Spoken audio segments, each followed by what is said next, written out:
जय श्री राधे कृष्णा। आज हम कार्तिक महात्म्य का 16वां अध्याय करेंगे। 15वें अध्याय में हमने दो प्रकार के भक्त देखे। एक प्रभु में पूर्ण विश्वास था, उसको पूरी भक्ति के साथ, श्रद्धा भाव के साथ भूखा रह के भी उसने भक्ति नहीं छोड़ी और भगवान ने उसको दर्शन दे के आलिंगन करके बैकुंठ धाम में उसको लेके गए।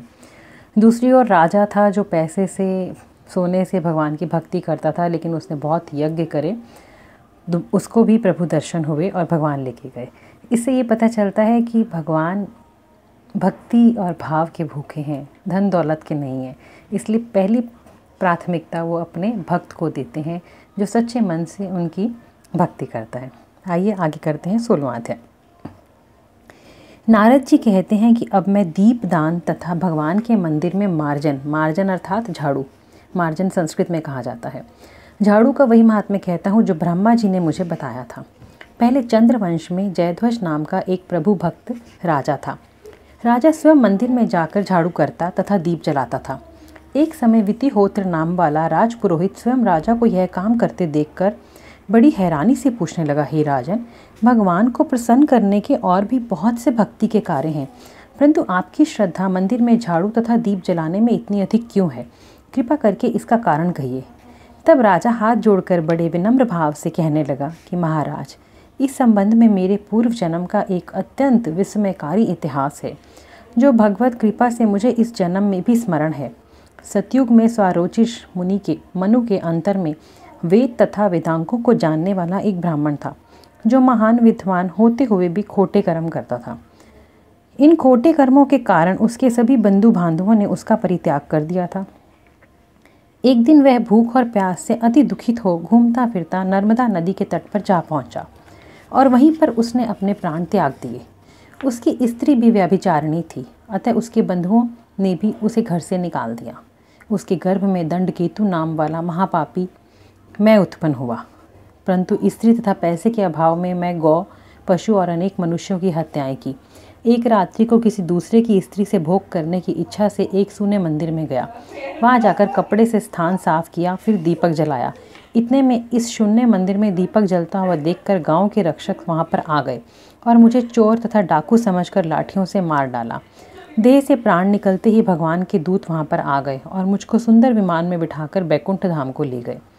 कार्तिक के महीने में भगवान के मंदिर में दीपक जलाने तथा झाड़ू देने से मुझे इतना फल मिला कि कई कल्पों तक स्वर्ग का सुख भोग कर फिर मैंने चंद्रवंश में जन्म लिया।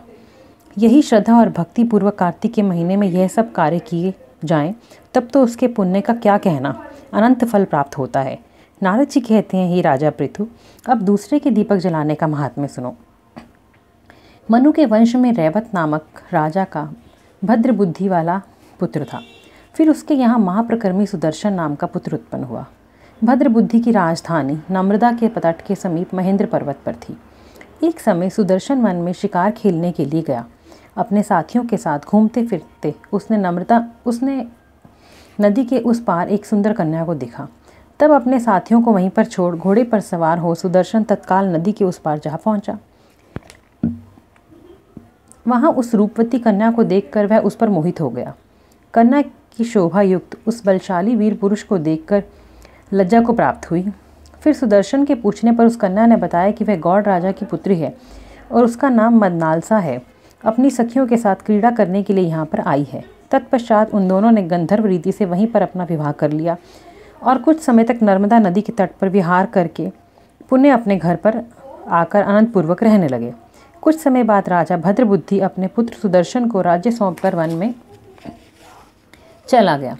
तत्पश्चात सुदर्शन बड़ी राजनीति से राजकाज चलाने लगा। रानी मदनालसा सदा अपने पति को विष्णु भगवान की पूजा का उपदेश करती रहती थी। इस प्रकार दोनों ही भगवान के बड़े भक्त थे। उन्होंने भगवान का स्वर्ण मंदिर बनवाया। दोनों ही उसमें भगवान का पूजन और दीपदान किया करते थे। एक समय रानी मंदिर में दीपक जला रही थी कि उसी समय राजा ने उसको बुलाया, परंतु दीपक जलाकर आने में रानी को कुछ देरी हो गई। तब सुदर्शन ने क्रोधावश में आकर रानी से कहा कि तुम तो कहा करती थी कि पति ही स्त्री का देवता है, फिर इस दीपदान में इतनी देर लगाकर तुमने मेरा अनादर क्यों किया? यदि देर से आने का कोई गुप्त कारण है तो बताओ। सती साध्वी मदनालसा बड़े मीठे वचनों से बोली कि महाराज, मैं दीपदान का महत्व आपसे कहती हूँ। मदनालसा कहने लगी कि अब मेरा चरित्र सुनिए। पिछले जन्म में मैं अन्न कण ग्रहण करने वाली चूहिया थी। एक दिन गोदावरी के तट पर भगवान के मंदिर में रात्रि को जलता हुआ दीपक बत्ती छोटी होने से बुझने लगा। मैंने बत्ती को लोभ से पकड़कर उठाया तो उस समय दीपक तो जल गया, परंतु मेरा मुख भी जल गया। इससे दुखी होकर मैं मृत्यु को प्राप्त हो गई। परंतु क्योंकि रात्रि के समय भगवान का दीपक प्रज्वलित कर दिया था, इसी कारण मैं ऐसी रूपवती आपकी रानी बनी। यदि श्रद्धापूर्वक भगवान के मंदिर में दीपदान किया जाए तो उसके फल का तो कहना ही क्या। अपनी रानी के मुख से यह सब सुनकर सुदर्शन कार्तिक मास में व्रत करके आजीवन भगवान के मंदिर में दीपदान करता रहा और अंत में बैकुंठ धाम को प्राप्त हुआ। अथ श्री कार्तिक महात्म्य 16वां अध्याय समाप्त। बोलो विष्णु भगवान की जय। बोलो कार्तिक महात्म्य की जय। बोलो मेरे बांके बिहारी लाल की जय। जय जय श्री राधे, जय जय श्री राधे, जय जय श्री राधे श्याम, जय श्री राधे कृष्ण। कुछ लोगों को दीपदान का मतलब नहीं पता होता। दीपदान का मतलब ये किसी को दीपक दान देना नहीं है।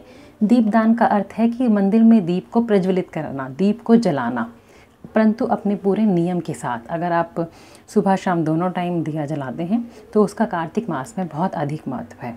और तुलसी जी के आगे भी आपको दिया अवश्य जलाना चाहिए तथा तुलसी जी की परिक्रमा करने का भी बहुत महत्व है।